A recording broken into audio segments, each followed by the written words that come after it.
Hello everyone, and welcome back to day 2 of our English speaking course for beginners. I'm so happy you're here. Hand waving. Today we're going to learn something very important, the English alphabet and how to pronounce each letter correctly. Because when you can pronounce every sound clearly, your English becomes stronger, more confident, and easier to understand. So, are you ready? Let's begin. First, let's go through the English alphabet together, slowly.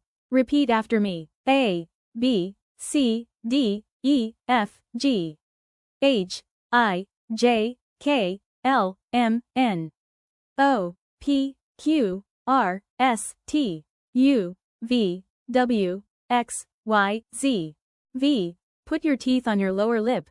V, V, V, V, V. W. Round your lips and say, woo. Examples. V, very, visit, voice W, water, window, world. Repeat after me. Very wet weather. We visited the world. Perfect. Remember, in British English, we say Z, but in American English, we say Z.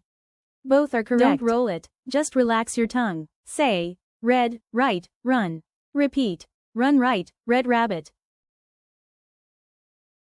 This is special. Put your tongue slightly between your teeth.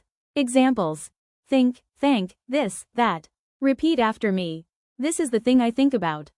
Now let's do a small challenge together. I will say a letter, you repeat it after me quickly. B, D, P, V, W, T, Z. Good. These letters sound similar, so listening carefully is very important. Say it out loud 2 times, one slow, one fast. This will help you remember the letters and improve your pronunciation. Excellent work today. You've practiced the full English alphabet and improved your pronunciation. Join me tomorrow for day 3, where we'll start learning basic greetings and self-introduction, how to say your name, your country, and much more.